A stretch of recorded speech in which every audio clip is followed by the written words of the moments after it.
Mirror's Edge Catalyst is a long-awaited sequel to Mirror's Edge.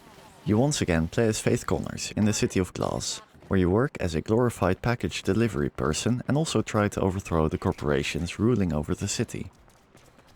Unlike its predecessor, Catalyst is set in an open-world environment. Here you can find a handful of side missions, challenges, delivery missions and time trials created by other players. And, lest we forget, a shit ton of collectibles like recordings and data leaks.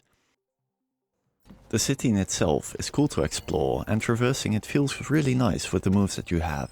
However, it does get tedious to run from quest to quest, especially if you don't want to bother with the collectibles. After the first hour, I found myself fast traveling between safe houses in order to just get on with it. The city is also divided up into several parts, which are not super well connected, meaning sometimes running to the next mission can actually take longer than the mission itself. The core gameplay consists of a combination of parkour and combat. The parkour is very similar to the first game and is fairly solid and enjoyable. The only addition is a so-called mag rope, which is basically a grappling hook that you can use to swing across gaps, lift yourself up to higher locations or tear down blockades. The latter adds absolutely nothing to the gameplay other than breaking the flow. Besides, the game only lets you use the mag rope in a few places, which makes it a lot less cool in practice than it sounds on paper. Running through the city, scaling obstacles and jumping over gaps feels really satisfying, especially once you get into a nice flow.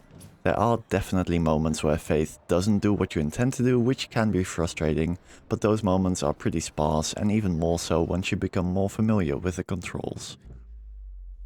You don't start out with all the parkour moves that you know from the first game, because part of it's locked behind an upgrade system. This system feels useless as fuck. It adds absolutely nothing to the game other than preventing you from using a few of the moves you might remember early on in the game and letting you do marginally more damage to enemies. Which brings us to the combat system, and while I'd rather not talk about this at all because I fucking hate it, it's a way bigger part of the game than I'd like. Throughout the entire game there are a few quests where combat is literally unavoidable. You can't pick up guns either, so you're stuck with the hand-to-hand combat. There are finishes which give you a cool third-person view, but if you really want to see some sick finishes, just play Doom Eternal. The combat is clunky, forced, boring, and all it really does is break the free-running flow. In my opinion, the game would be much better off without it. The story, like the combat, feels somewhat forced and contains pretty much every cliché in the book. It's mediocre but fine, even though it ends with a massive sequel tease. I played through the entire story, including side quests, in about 8 hours. Overall, I'd rate Mirror's Edge Catalyst a 7 out of 10. I enjoyed playing through the quests, but I'm unlikely to go back for the challenges or collectibles myself, so the open world doesn't really add much value for me. The upgrade system and combat can just go fuck themselves, but the parkour makes up for quite a bit of it.